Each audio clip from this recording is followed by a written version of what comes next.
کو کہ جب قیامت آئے گی تو دنیا میں اکثر لوگ جہنم کا ایندھن بنیں گے، 2-4 تھوڑے سے ہوں گے جو جنت میں جائیں گے، تھوڑے سے لوگ ہوں گے. لَآتِيَنَّهُم مِّن بَيْنِ أَيْدِيهِمْ وَمِنْ خَلْفِهِمْ وَعَنْ أَيْمَانِهِمْ وَعَنْ شَمَائِلِهِمْ وَلَا تَجِدُ أَكْثَرَهُمْ شاکرین. میں دائیں سے بھی آؤں گا، بائیں سے بھی، آگے سے بھی، پیچھے سے بھی، ہر طرح سے ان کو گمراہ کروں گا. ایسے ایسے دلائل دے کے ان کو میں گناہ کرواؤں گا، ایسے ایسے دلائل دوں گا کہ تو دیکھے گا کہ ان میں اکثر لوگ تیرا کھائیں گے مگر تیرا شکر ادا نہیں کریں گے، نافرمانی کریں گے تیری. اب اللہ کو جب شیطان چیلنج کر رہا ہے تو اللہ کا جواب بھی کس انداز میں؟ چیلنج والا ہے. وہ جب چیلنج ہوتا ہے تو پھر جواب میں کیا ہوتا ہے؟ دنیا میں ایک آدمی ایسا ہے جو چیلنج بہت کرتا ہے لیکن جب اس سے کہو کہ میں آنے کے لیے تیار ہوں تو وہ مارکیٹ سے فرار ہو جائے. تو ایک بندہ اللہ نے پاکستان میں ایسا پیدا کیا کہ جو بند کمرے میں بیٹھ کے چیلنج بازیاں کرتا رہے گا، پھینکتا رہے گا، بڑے بڑے دعوے. جب اس سے کہو بھائی ایک دفعہ ہمیں بھی سوال پڑھنے تو وہ مارکیٹ سے کیا ہو جائے گا. لیکن انسان کا اسٹائل یہ نہیں ہوتا. جب جس اسٹائل میں چیلنج کیا جاتا ہے نا، اگر آپ اہل حق ہو تو اسی اسٹائل میں چیلنج کا جواب دیں. شیطان نے کہا کہ اللہ تو دیکھا ہوگا کیا ہے. اللہ نے کیا کہا؟ نہیں میں تجھے گمراہ نہیں کرنے دوں گا، نہیں ابھی ادھر بیٹھوں گا، تو جہنم میں جائے گا. ابھی سیدھا ہے بھائی، تو کہاں جائے گا؟ جہنم میں. ابھی اٹھا کے میں تمہیں چیلنج کر رہے ہیں، آدم کو گمراہ کرے گا، اس کی اولاد کو جہنم میں، میں جہنم کے لیے تھوڑی پیدا کیا میں نے. تو اللہ نے یہ نہیں فرمایا، بلکہ اللہ نے کہا ٹھیک ہے تیرا اگر چیلنج ہے تو میرا بھی چیلنج. وہ چیلنج کیا ہے کہ تو جتنا بھی زور لگا لے، ان عبادی، میرے کچھ بندے ایسے ہوں گے جن پہ تو زمین آسمان کا زور لگ، دولت کی انبار دکھائے گا، ان کو برائی کی دعوت دے گا، ہر طرح سے گناہ ان کی طرف آئیں گے، گناہ پہ کوئی روک ٹوک نہیں ہوگی. لیکن میرے کچھ بندے ایسے ہوں گے تو ایڑی چوٹی کا زور لگا دے گا مگر ان سے گناہ تو نہیں کروا سکے. وہ اس برائی کے ماحول میں پرہیزگار بن کے دکھائیں گے. میرا بھی یہ چیلنج ہے. شیطان نے کیسی اکڑ دکھائی کہ نہیں دکھائی پڑا ہوا ہے. اب تک کہتے ہیں کہ موسیٰ علیہ السلام کے دور میں شیطان نے حضرت موسیٰ سے پوچھا، یہ واقعہ کسی مستند کتاب میں نہیں لیکن اس کا مضمون ٹھیک ہے، شیطان سے کوئی بعید نہیں ہے، یہی ہے شیطان کی عادت. تو شیطان موسیٰ علیہ السلام کے پاس آیا اور کہا کہ آپ اللہ سے براہ راست ہم کلام ہوتے ہو، اللہ سے پوچھ کے بتاؤ کہ میری توبہ آج قبول ہو سکتی ہے. حالانکہ موسیٰ علیہ السلام کے زمانے تک تو لاکھوں لوگوں کو جہنم میں اس نے پھینکوا دیا. تو اب بھی توبہ کا آپشن ہے یا نہیں ہے بھائی؟ تو اللہ سے پوچھ کے بتائیں. ایسا تو نہیں ہے کہ اللہ کہے کہ نہیں اب تو بہت دیر ہو گئی ہے. تو موسیٰ علیہ السلام نے اللہ سے پوچھا. اللہ نے فرمایا کہ بھائی میرا قانون سب کے لیے ہے، جو بھی موت سے پہلے توبہ کرے گا اس کی توبہ قبول کروں گا. تو اے موسیٰ شیطان کو بتا دو کہ اس کی توبہ بھی قبول ہوگی. شیطان بڑا خوش ہو گیا، بھائی واہ اللہ کو مروا دیا، پھینکوا دیا، آدم کو جنت سے نکال لیا، اب بھی توبہ کیا ہو رہی ہے؟ زبردست قبول ہو. تو شیطان نے کہا ٹھیک ہے اے موسیٰ آپ اللہ سے جا کے پوچھیں کہ میں توبہ کے لیے تیار ہوں، اب اللہ مجھے توبہ کا طریقہ بتا دیں کس طریقے سے توبہ کرنی ہے. حضرت موسیٰ علیہ السلام نے اللہ سے پوچھا کہ شیطان توبہ کے لیے تیار ہے، ایگری ہے، آپ بتا دیں طریقہ کیا ہوگا. تو اللہ نے فرمایا کہ دیکھو اصل میں تو حکم تھا آدم کو سجدہ کرو، اب آدم تو ہے نہیں، ان کی قبر ہے، اب قبر کو سجدہ کر لیں تو میں مان لوں گا، بس توبہ قبول. حضرت موسیٰ نے شیطان سے کہا کہ جا ان کی قبر کو سجدہ کر لے. شیطان نے کہا یہ تو نہیں ہو سکتا، جب زندہ تھے اور سامنے موجود تھے اس وقت میں نے نہیں کیا، قبر کو یہ تو میری اور زیادہ توہین ہے، یہ نہیں ہو سکتا. سمجھ میں نہیں آ رہی میرا خیال. اس کا مطلب آج بھی توبہ کرنے کے لیے تیار نہیں ہے. اکبر طریقے سے توبہ کرے گا، وہ طریقہ جو اللہ نے بتایا ہے اس طریقے سے توبہ کرنے کے لیے تیار نہیں ہے. ان واقعات میں ہمیں کیا اسباب ملتے ہیں؟ بس میں یہ جلدی سے بیان کر کے اپنے بیان کو ختم کرتا ہوں، اپنی باتوں کو ختم کرتا ہوں. اللہ نے ہمیں دونوں چیزیں بتا دی، بھائی آدم سے بھی غلطی ہوئی اور شیطان سے. تو ہم کس کھیت کی مولی ہیں آپ بتاؤ؟ جب آدم سے ہو گئی تو ہم سے یہ ممکن ہے کہ ہم سے نہ ہو. کیا ہو گیا بھائی؟ کوئی اتنا بڑا فنڈر اس مجمع میں بیٹھا ہوا ہے جو کہ مجھ سے کبھی دنیا میں غلطی ہوئی نہیں اور نہ ہو سکتی ہے؟ کوئی ہے ایسا فنڈر؟ وہ فنڈر ہے تو ہاتھ کھڑا کرے نا. ایک مجمع میں کسی نے اعلان کیا کوئی آدمی اس مجمع میں ایسا ہے جو اپنی بیوی سے نہیں ڈرتا. نہیں، جو آدمی اپنی بیوی سے نہیں ڈرتا، مجھے پورا واقعہ تھوڑا سا گڑبڑ ہو گئی. کوئی ایسا آدمی ہے اس مجمع میں جو اپنی بیوی سے نہیں ڈرتا؟ تو ہاں ایک آدمی نے ہاتھ کھڑا کیا نا لاکھوں کے مجمع میں. اس میں جو بھی جس نے اعلان کیا اس نے کہا یار سارے ڈرتے ہیں، ایک بڑا فنکر ہے کم وقت جو بڑا ایک بہادر خان ہے نہیں ڈرتا. اس کو پاس اس کو بلایا، بھائی تو کہتا ہے میں اتنا ڈرتا ہوں کہ میں نے اس کے ڈر سے ہاتھ بھی کھڑا کر دیا. کیونکہ اگر میں یہ بتاؤں گا نا کہ میں ڈرتا ہوں تو وہ پھر مارے گی پکڑ گی. سمجھ رہے؟ تو اس سے پتہ چلتا ہے بھائی غلطی ہر ایک سے، بولو ڈرے گا ہر ایک، غلطی ہر ایک سے ہوگی. آدم سے بھی ہوئی اور شیطان سے. لیکن اگر آدم کی اولاد میں سے ہو تو غلطی کے بعد وہ کام کرو جو کس نے کیا؟ اور اگر شیطان کی نسل میں سے ہو تو غلطی کے بعد وہ کام کرو جو کس نے کیا؟ شیطان. یہ جو ہمارے لبرل لوگ ہیں نا جو مذہب سے دور ہیں، یہ گناہ بھی کرتے ہیں اور اس پہ اچھائی کا لیبل بھی رہتا ہے. ابھی اسمبلی میں بحث چل رہی تھی، وہ جو لاہور یونیورسٹی میں ہوا نا، لڑکا لڑکی نے ایک دوسرے کو پرپوز کیا، گلے ملے، تو ہمارے لبرل لوگوں نے اس کی بڑی حمایت کی. کیا ہو گیا؟ کیا ہو گیا؟ کوئی برائی تھوڑی کر رہے ہیں. یہ کس کی اولاد میں سے ہیں؟ بولو. برائی کر کے اس کو بجائے ایکسپٹ کرنے کے بھائی غلطی، اس پہ توبہ ہونی چاہیے، اس کو پابندی ہونی چاہیے، برائی کر کے اس کو کیا کر رہے ہیں؟ اچھائی کا لیبل لگا رہے ہیں، اس کی حمایتیں کر رہے ہیں. نبی صلی اللہ علیہ وسلم نے ارشاد فرمایا یا بنی آدم کلکم خطاؤون وخیر الخطائین التوابون. اے بنی آدم تم میں سے ہر شخص غلطی کرنے والا ہے، بہترین خطا کار وہ ہے جو اپنی غلطی پہ اڑے نہیں اور اللہ سے کیا کر لے؟ معافی. تو دیکھو ایک اصول زندگی میں ہمیشہ کے لیے اختیار کرو. پہلی بات تو یہ کامیاب ہونے کے لیے یہ ضروری ہے ہم نے غلطیوں سے اور گناہوں سے اپنے آپ کو بچانا ہے. یہ سوچ کے گناہ نہیں کرنا کہ بعد میں توبہ کر لیں گے. حضرت حکیم اختر صاحب رحمہ اللہ تعالی ایک مثال دیا کرتے تھے کہ جو شخص یہ سوچ کے گناہ کرتا ہے نا کہ توبہ کر لوں گا، اس کی مثال اس احمق اور بے وقوف کی سی ہے جو یہ کہہ کے اپنے آپ کو زخمی کرے کہ علاج کر لوں گا میں. بات ایک آدمی بلیڈ سے اپنا ہاتھ کاٹے، کوئی دوسرا کہہ رہا ہے کیوں کاٹ رہا ہے؟ کہہ رہا ہے نا مرہم لگا کے پٹی باندھ کے صحیح کر لوں گا. پاگل ہے کہ نہیں ہے بھائی؟ زخم لگ جائے تو علاج کرنا ہے، علاج کی نیت سے زخم لگانا نہیں ہے. یہ تو بیوقوفی ہے. تو کیا کرنا ہے؟ رمضان سے پہلے ایک ڈائری لے کر اپنے گناہوں کی لسٹ تیار کریں. دیکھو یہ زندگی ہمیشہ نہیں رہے گی.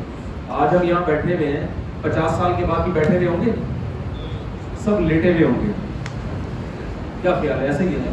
آج جتنے یہاں بیٹھے ہوئے ہیں 50 سال کے بعد مجھ سمیت کوئی بھی بیٹھا ہوا سوائے یہ چھوٹے چھوٹے بچوں کے، باقی جتنے ہیں نا وہ سب کیا ہو چکے ہوں گے؟ لیٹ، یا بستر پہ لیٹے ہوئے ہوں گے خبروں کے اندر. پر یہاں نئی نسل بیٹھی ہوئی ہوگی، پھر وہ باتیں کر رہی ہوگی یہاں 50 سال پہلے مفتی طارق محمود صاحب کا 4 شادیوں پہ بیان ہوا، یاد کر رہے ہوں گے. تذکرہ ہو یہاں وہ یہ رہا کرتے تھے. یہ میں ایک لاہور کے ایک مدرسے میں گیا، اس مدرسے میں وہ تو لاہور کے شہر میں ہے لیکن اس میں لکھا ہوا ہے کہ تختی پہ لکھا ہوا تھا لاہور شہر سے اتنے کلومیٹر دور ہے. تو میں نے کہا یہ مدرسہ لاہور شہر میں ہے اور لکھا ہوا ہے لاہور شہر سے اتنے کلومیٹر دور. انہوں نے کہا یہ تقریباً 80-90 سال پرانی تختی ہے. اس وقت لاہور شہر یہاں تک نہیں، اتنی پرانی پرانا قصہ بن گیا کہ نہیں بن گیا. تو یاد رکھو جتنے لوگ ہم یہاں بیٹھے ہوئے ہیں تھوڑے سالوں میں ہم سب پرانے قصے بچ چکے. ایک دن آنے والا ہے ہم پھٹے پہ لیٹے ہوئے ہوں گے. یہ باتیں سننے میں مزہ بالکل بھی نہیں آتا، بالکل بھی نہیں آتا مزہ. لیکن ایسا بولو ایسا ایک دن ہم ہیں سے تھے بن چکے ہوں. حکیم الامہ حضرت مولانا اشرف علی تھانوی نے واقعہ بیان کیا ہے کہ ایک آدمی کانچ کے برتن لے کے بیچنے کے لیے نکلا ہوتے ہیں نا تو ریڈی پہ یا کندھے پہ اٹھا کے. ایک سیٹھ کی عادت تھی کہ وہ ہر چیز کو ٹھوکر مار کے پوچھتا کہ یہ کیا ہے. بعض لوگوں کی عادت ہوتی ہے ٹھوکر پہلے مارتے کیا ہے. اس کو نہیں پتا تھا اس سیٹھ کو کہ اس کے اندر کانچ ہے, تو اس نے اس بوری پہ ٹھوکر مارا اور پوچھا کیا ہے. تو اس بیچنے والے نے کہا ہے نہیں تھا, اب نہیں ہے, اب. تو بھائی جیسے ایک ٹھوکر سے وہ کانچ کے برتن ہیں سے کیا بن گئے تھے. ایک دن آئے گا, فرشتہ آئے گا روح قبض کرنے کے لیے, اور ہم ہیں سے کیا بن جائیں گے. کہ بھئی ایک مفتی صاحب ہوا کرتے تھے ایک جگہ. میں جب برما میں گیا نا تو جس مسجد میں میرا بیان ہوا تو وہاں مجھے بتایا کہ اس جگہ حضرت مولانا اشرف علی تھانوی رحمۃ اللہ علیہ کا بیان ہوا تھا. دیکھو کتنا پرانا قصہ ہو گیا کہ نہیں ہوگا. وہ بھی جب آئے ہوں گے تو کل ایسا ہوگا, کل ہماری نسلیں آ رہی ہوں گی, ہم سب بڈھے ہو کے مر چکے ہوں گے. تو یہ زندگی تو گزرے گی ایک ون بائی ون, ایک ایک دن. یہ جو گھڑی کی جو ٹک ٹک ہے نا, ٹک ٹک, اس ٹک ٹک کا مطلب بہت خطرناک ہوتا ہے. یاد رکھو نبی صلی اللہ علیہ وسلم نے فرمایا بچہ جب ماں کے پیٹ میں ہوتا ہے تو فرشتہ آ کے لکھ دیتا ہے کتنے سال, کتنے دن, کتنے مہینے, کتنے گھنٹے اور کتنے سیکنڈ کے لیے یہ دنیا میں آئے گا. اور جیسے جیسے ٹائم گزرتا ہے ہم موت کے قریب ہوتے چلے جائیں. ہمیں نہیں پتا میں کتنے سال لے کر آیا, آپ کتنے سال. تبھی تو ہم کہتے ہیں یہ سالگرہ منانا دنیا کی سب سے بڑی بے وقوفی ہے. اس میں آپ اس بات پہ خوش ہو رہے کہ میں 20 سال کا ہو گیا. او بھائی آپ جتنے سال لے کر آئے تھے نا قبر کے, آپ قبر کے قریب 20 قدم قریب ہو گئے. آپ کی زندگی اگر 40 سال کی تھی تو اب قبر میں جانے میں 20 سال رہ گئے. آپ کیک کاٹ کے خوشی منا رہے ہو کہ میں قبر کے اب تھوڑا سا ٹائم رہ گیا بس میرا جانے. کتنے لوگ جنہوں نے پچھلے سال اپنی سالگرہ پہ کیک کاٹا تھا, اگلے سال اپنی سالگرہ پہ وہ ہے ہی نہیں, وہ خوشی میں کیک کاٹ رہے کہ یار ہم جناب 60 سال کے ہو گئے. فرشتہ ہنس رہا ہوگا کہ تو 60 سال کا ہو گیا, اس کا مطلب تو 61 سال لے کر آیا تھا اور اگلے سال کیک کاٹنے سے پہلے پہلے تیرا انا للہ ہونے والا, اور یہ خوشی میں کیک کاٹ رہا ہے کہ ماشاءاللہ ماشاءاللہ دوبارہ سے کوئی تاریخ آ گئی جس دن میں پیدا ہوا. پاگلوں والی حرکت ہے کہ نہیں ہے. اس لیے ہمارے حضرت فرمایا کرتے تھے سال گرہ کو سال گرہ کہا کریں کہ زندگی میں ایک سال گر گیا, ایک سال کم ہو. تو اب مجھے ایک بات بتاؤ, بات کو سمیٹ کے بس میں ختم کرتا ہوں کہ مائک کا سسٹم ایسا ہے نا, مجھے بہت چیخ کے بولنا پڑ رہا ہے. تو مجھے چیخ کے بولنا پڑتا ہے نا تو مجھے زیادہ بولنا بھی بہت مشکل ہوتا ہے. تو اب یہ جو ہم جتنے سال زندگی لے کر آئے تھے, جیسے ہی سورج نکل کے غروب ہوتا ہے تو ہماری زندگی میں ایک دن فرشتہ کیا کرتا ہے, ایک لائن کاٹ دیتا ہے. تو تھوڑا گنتا ہے ایسے روزانہ بیٹھ کے نا فرشتہ کتنے دن رہ گئے, ایک سال کم ہو رہا ہے, دن کم ہو رہے ہیں, مہینے کم ہو رہے ہیں, اور منٹ گھنٹے کم ہو رہے ہیں, منٹ کم ہو رہے ہیں. اور یہ جو گھڑی کے سیکنڈ کی ٹک ٹک ٹک کی آواز آتی ہے نا, یہ ٹک ٹک ٹک آپ کو بتا رہی ہے کہ آپ قبر کے قریب ٹک ٹک کر کے جا رہے ہیں, بڑی اسپیڈ سے جا رہے ہیں, پیچھے ہو ہی نہیں سکتے. تو اب مجھے ایک بات بتاؤ کہ کیا اسی طرح دنیا سے جانا چاہتے ہیں جیسے مزے کی زندگی گزر رہی ہے, عیاشیوں میں, ڈرامے بھی دیکھ رہے ہیں, فلمیں بھی دیکھ رہے ہیں, پب جی پہ سارا دن لگے رہتے ہیں, لڑکیوں سے باتیں بھی ہو رہی ہیں, نمازیں قضا ہو رہی ہیں, تو کر لو بھائی. اللہ نے ایک زندگی دی ہے, اللہ یہ زندگی دوبارہ کچھ بھی ہو جائے. توبہ کی مہلت اللہ نے موت تک دے دی, موت تک اللہ نے توبہ کی. بولو 100 بار اگر گناہ ہوا ہے نا, 100 بار, 101ویں بار بھی توبہ کرو گے اللہ اس توبہ کو قبول کرے گا. اللہ نے آپشن دیا ہے. یہاں اللہ نے بڑی نرمی رکھی ہے, لیکن 2 معاملات میں اللہ نے بڑی سختی کر دی. نمبر 1, موت کا وقت نہیں بتایا. نمبر 2, جب موت کا ٹائم آئے گا تو قرآن کہتا ہے کہ ملء الارض ذهبا, زمین کے برابر بھی سونا دو گے نا عذاب سے جان چھڑانے کے لیے، یہ سونا قبول نہیں ہوگا. یہ دو سختی اللہ نے رکھ دی ہے. 100 بار گناہ. ایک صاحب کہتے ہیں میں گناہ کرتا ہوں پھر توبہ کرتا ہوں، اب مجھے بار بار توبہ کرتے ہوئے شرم آ رہی ہے. میں نے ایک بڑے عالم کو بتایا کہ یہ کہہ رہا ہے میں بار بار توبہ توڑتا ہوں تو گناہ توبہ بار بار کرتے ہوئے شرم آتی ہے. انہوں نے کہا اس کو بولو کہ توبہ توڑتے ہوئے شرم آنی چاہیے، توبہ کرتے ہوئے شرم نہیں. جب توبہ کر کے دوبارہ گناہ کرو تو شرم آنی چاہیے کہ ابھی توبہ کر کے آیا تھا پھر توڑ رہا ہوں. جہاں شرم آنی چاہیے وہاں آنی رہی، جہاں نہیں آنی چاہیے وہاں شرم آ رہی. بیوقوفی کی بات ہے یا نہیں ہے؟ کچھ کام ایسے ہوتے ہیں کہ بار بار بھی ہوں گے تو بار بار کرنے پڑیں گے. ہمارے حضرت کو کسی نے خط لکھا کہ مجھ سے بار بار گناہ ہوتا ہے، میں بار بار کیسے توبہ کروں؟ انہوں نے فرمایا کہ کپڑا اگر بار بار میلا ہو جائے تو بار بار دھو گے نہیں کیا اس کو؟ ہے بھائی، جتنی دفعہ میلا ہوگا ہر دفعہ دھلے گا. اگر بغیر دھوئے پہنو گے تو لوگ کیا کہیں گے؟ وہ دیکھو میلا آ رہا ہے. وہ بندہ کیا ہے؟ بعض لوگ اتنے میلے ہوتے ہیں نا، بار بار گندے ہوتے ہیں، نہاتے نہیں ہیں. وہ اتنے میلے ہو جاتے ہیں کہ جس صابن سے نہاتے ہیں اس صابن کو پھر سرف سے دھونا پڑتا ہے. ایسا ہی ہے کہ نہیں؟ اتنے میلے کپڑے. وہ ایک صاحب کہتے ہیں کہ اتنا میلا آدمی تھا، اوپر جب نہاتا تھا نا تو نیچے مالک مکان بولتا تھا اوپر سے بہن کے صحن دھو رہی ہو کیا؟ کتنا کیچڑ نکلتا ہے. تو جو دنیا کا حال ہے نا کہ اگر میلے ہو جاؤ اور بار بار اپنے آپ کو دھوتے نہیں ہو تو جو کیڑے جسم میں چلیں گے وہی حال اس گناہ کرنے والے کا ہوتا ہے جو گناہ کرتا رہتا ہے مگر توبہ نہیں کرتا. تو آج سے آپ نے ایک کام کرنا ہے، ایک ڈائری میں اپنے گناہوں کی لسٹ تیار کرنی ہے رمضان آنے سے پہلے پہلے. سمجھتے ہو کہ نہیں سمجھتے کیا کہہ رہے ہیں؟ ڈائری کی کیا کوئی بات نہیں. کبیرہ گناہوں کی لسٹ تیار، چھوٹے موٹے نہیں، کبیرہ گناہوں کی لسٹ ایک ایک کر کے. نماز قضا کرنے کا گناہ سب سے پہلے، زکوٰۃ نہ دینے کا گناہ جو مالدار لوگ، بد نظری کا گناہ جس میں تقریباً سب مبتلا ہے بھائی. کوئی شراب پیتا ہے اس کا گناہ، کوئی زنا کرتا ہے اس کا گناہ، لڑکیوں سے دوستی کا گناہ، باپ سے بدتمیزی کا گناہ، ماں سے بدتمیزی، رشتہ داری توڑنے کا. یہ لکھو، اس کے بغیر بخشش نہیں ہوگی.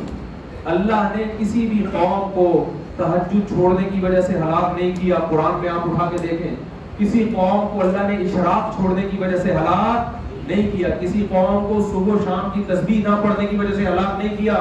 جس قوم کو بھی اللہ نے ہلاک کیا ہے کلن اخذنا بذنبہ، قرآن کہتا ہے گناہ کی وجہ سے ہلاک کیا ہے ہم نے.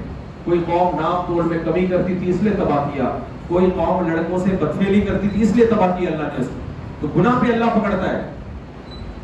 تو آج آپ نے کیا کرنا ہے بھائی؟ اپنے گناہوں کی لسٹ تیار کرنی. پھر آپ نے یہ کرنا ہے، یہ عزم کرنا ہے بھائی رمضان سے پہلے پہلے، عید آنے سے پہلے پہلے میں نے اپنے آپ کو ان تمام گناہوں سے صاف کرنا. اب اس کا طریقہ کیا ہوگا؟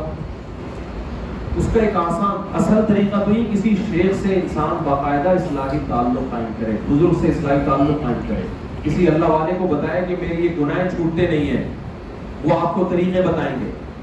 لیکن جب تک ایسا نہیں ہوتا ایک کامن طریقہ، آپ اپنے اوپر خود سزا متعین کریں گے کہ اگر مجھ سے فلاں گناہ ہوا تو میں اتنی رکعت نفل پڑھوں گا یا اتنے پیسے بولو. بد نظری کی عادت نہیں چھوٹتی نا، لکھو کہ میں نے اگر اپنی بیوی کے علاوہ کسی اور کی طرف آنکھ اٹھا کے غلط نیت سے دیکھا، غلط نیت اس لیے کہہ رہا ہوں بعض دفعہ آگے کھمبے سے ٹکر ہو جاتی ہے، یہ بھی ہوتا ہے. وہ کتنا تقویٰ پیدا ہو گیا، منہ نیچے کر کے جا رہا ہے اور کھمبے سے ٹکرا گیا کہ انٹی میں نظر نہ پڑ جائے. بھائی تو کھمبے کو دیکھ، وہاں اگر انٹی آ گئی تو تیرا تھوڑی قصور ہے اس میں.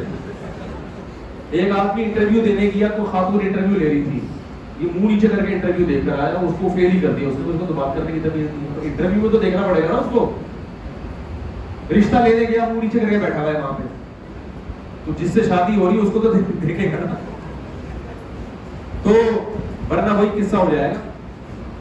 ایک آدمی کی بغیر دیکھے شادی کی اس نے، تو وہ قاضی صاحب نے جب نکاح پڑھایا تو نکاح کے بعد اس نے اپنی بیوی کو دیکھا تو بڑا پریشان ہوا، یار یہ کیا ہوا میرے ساتھ. تو قاضی صاحب نے کہا میری فیس. اس نے کہا قاضی صاحب اتنی خوبصورت دلہن ہے اتنی آپ کی فیس.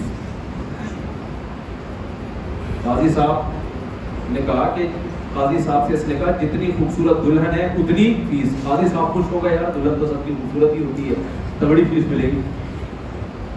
تو اور 10 روپے نکال کے دے دیے اس نے قاضی صاحب. قاضی صاحب کو غصہ آیا کہ یار 10 روپے.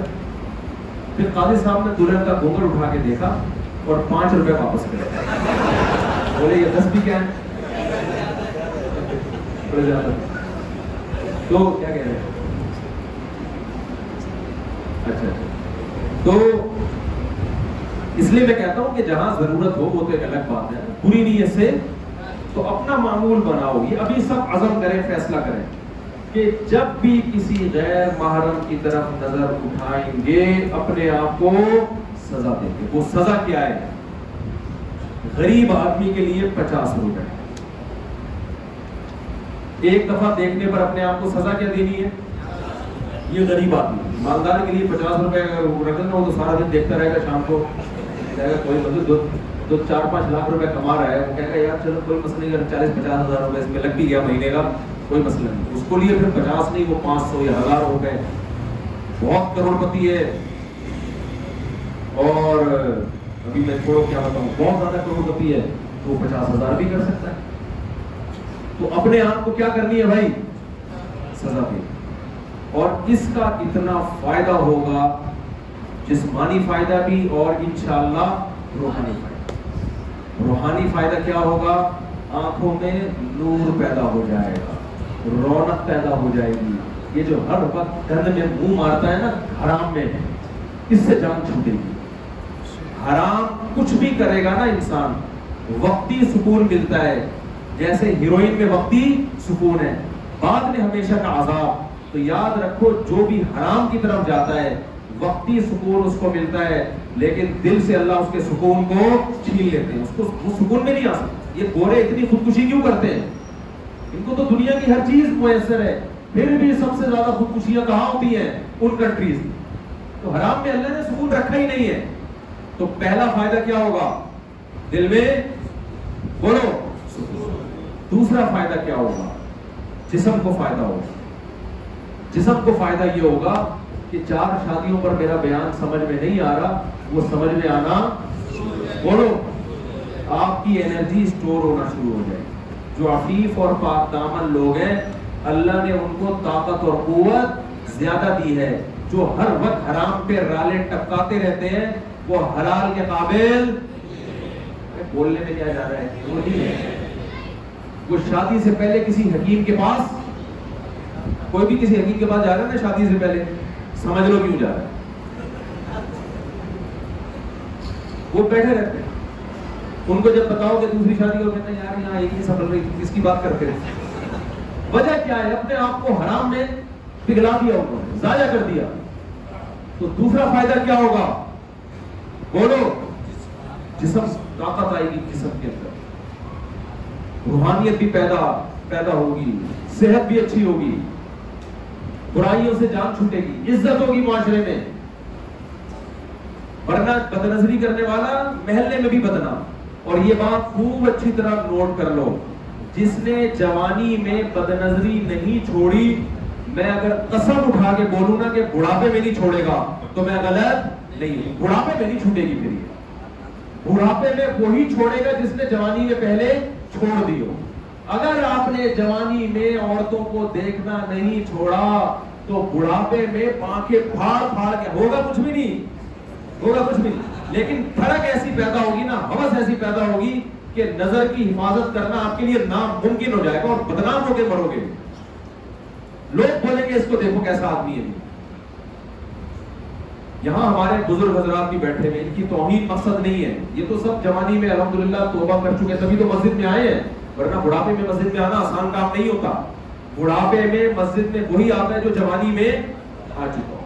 میں ایک مثال سے بات سمجھاتا ہوں کہ جس آدمی نے جوانی میں توبہ نہیں کی نا, بڑھاپے میں اکثر توبہ کی توفیق نہیں. دیکھو غیر مسلم جوانی میں مسلمان ہوتے ہیں, میں نے بوڑھے غیر مسلم کو مسلمان ہوتے ہوئے لاکھوں میں شاید کوئی ایک ہوتا ہو. جس نے جوانی میں ہو گیا. وجہ اس کی یہ ہے کہ جوانی میں جیسے انسان میں گناہوں کی طاقت زیادہ ہوتی ہے, گناہ سے بچنے کی طاقت بھی زیادہ، کیونکہ گناہ سے بچنے کے لیے یہ ضروری ہے کہ آپ کے بریک شو مضبوط ہو، آپ کی بریک کیا ہو، مضبوط، طاقت روکنے کی طاقت بھی آپ میں ہوتی ہے۔ بڑھاپے میں انسان جیسے وہ نئی گاڑی ہوتی ہے نا، اس کے ایکسیلیٹر پہ ذرا سے پاؤں رکھو گے زو کر کے بھاگے گی، ایسا ہی ہے نا، لیکن بریک پہ بھی ذرا سا اشارہ ایک دم جہاں تھی وہی رک جائے گی۔ اور گاڑی اگر تھوڑی عمر زیادہ ہو چکی ہو، ایکسیلیٹر پہ پاؤں رکھ کے کھڑے ہو جاؤ، تھوڑی دیر میں آہستہ آہستہ آہستہ آہستہ اس کا پک اپ، کچھ محلے کے دھکے بھی ہوتے ہیں اس میں، کچھ آپ کے پک اپ، کچھ یہ سب چیزیں مل ملا کے تھوڑا سا چلتی ہے، تھوڑا سا چلے گی، لیکن جب بریک پہ پاؤں رکھ کے کھڑے ہو جاؤ گے تو فوراً رکے گی، رکتے رکتے بھی 6 مہینے لگا دے گی۔ یہی حال ہوتا ہے کہ اگر انسان جوانی میں گناہ سے نہ روکے، بریک کا استعمال نہ کرے، تو بڑھاپے میں وہ جذبے تو نہیں ہوتے جو جوانی میں ہوتے ہیں، لیکن اپنے آپ کو روکنے کی طاقت بھی ختم۔ تو اس لیے جو بوڑھا مسجد میں آ رہا ہے نا، سمجھو یہ جوانی میں آتا تھا تو آ رہا ہے۔ جس بوڑھے نے داڑھی رکھی ہوئی ہے، سمجھو جوانی میں اس میں کوئی نیک کام کیا جس کی وجہ سے اللہ نے اس کو داڑھی کی توفیق دی۔ جو بوڑھا مسجد میں آ کے نماز پڑھ رہا ہے، سمجھو جوانی میں ہی اپنے آپ کو نمازی بنا چکا تھا، ورنہ بڑھاپے میں جو برائی جوانی میں پیدا ہو چکی ہو، بڑھاپے میں وہ بڑھتی ہے، کم نہیں ہوتی۔ تو آپ نے کیا کرنا ہے، اپنے اوپر کیا لگانا ہے، جب ایک دفعہ بد نظری ہو تو کم سے کم کتنے صدقے کرنے ہیں، 50 روپے۔ آپ کو یہ نسخہ اتنا فائدہ پہنچائے گا، آپ شروع میں تو کہیں گے یار کچھ بھی نہیں ہے، 50 میں کیا ہو رہا ہے، لیکن آہستہ آہستہ اگر دن میں 20 دفعہ بد نظری کرتے تھے تو وہ 15 پہ آ گئے، 15 سے پھر کس پہ آئے گی، 10 پہ، 10 سے پھر کس پہ آئے گی، 5 سال لگ جائے گا، 1.5 سال لگ جائے گا، 2 سال لگ جائے گا۔ اور ساتھ ساتھ کیا ہوگا کہ جہاں بد نظری سے گناہ کا پلڑا بھاری ہو رہا تھا، صدقے سے نیکی کا پلڑا بھی، بولو بھائی، ادھر گناہ آ رہے ہیں تو ادھر نیکی بھی تو آئے نا، قیامت میں تو تولے جائیں گے نا، تو ہمت کریں گے کہ نہیں کریں گے؟ تو ہم نے اپنے آپ کو آدم علیہ السلام کے طریقے، شیطان کے طریقے پہ چلانا ہے یا آدم علیہ السلام کے طریقے؟ اور توبہ بھی کرنی ہے جب بد نظری ہو جائے۔ نماز چھوڑنے پر جرمانہ۔ حکیم اختر صاحب رحمہ اللہ فرماتے تھے، جس نے فجر کی نماز چھوڑ دی اس دن کا ناشتہ کھول کر دے، بولا آج ناشتہ نہیں، اپنے آپ کو سزا دینا، ناشتہ اسی دن جس دن فجر کی نماز ہو۔ تو بھائی رمضان سے پہلے ہم سب کو چاہیے انسان کے بچے بن جائیں، کیا بن جائیں، انسان کے، پھر رمضان گزارنے کا مزہ آئے گا، پھر رمضان کا چاند نظر، عید کا چاند نظر آنے سے پہلے پہلے توبہ کی توفیق ملے گی، پھر لیلۃ القدر میں بخشش بھی ہوگی۔ جو اسٹائل ہمارا جس طرح سے چل رہا ہے نا، اس میں یہ امیدیں نہ لگائیں کہ رمضان آٹومیٹیکلی سب کو بخشوا کے چلا جائے گا۔ حدیث میں آتا ہے بہت سے روزے دار ایسے ہیں جن کو روزے میں بھوک پیاس کے سوا کچھ بھی حاصل نہیں ہوتا، اور بہت سے رمضان میں راتوں کی عبادت کرنے والے، تراویح پڑھنے والے، تہجد پڑھنے والے ایسے ہیں جن کو جاگنے کے سوا کچھ بھی حاصل نہیں ہوتا۔ تو گناہ سے اپنے آپ کو بچائیں گے تو رمضان رمضان بنے گا۔ اگر رمضان میں ارادہ ہے عید کے بعد فوراً فلم دیکھنے جانے کا، تو اس کا مطلب یہ رمضان رمضان بن کے نہیں آئے۔ اللہ تعالیٰ ہم سب کو سمجھنے کی، عمل کی توفیق عطا فرمائے۔ کیا ہوا بھائی؟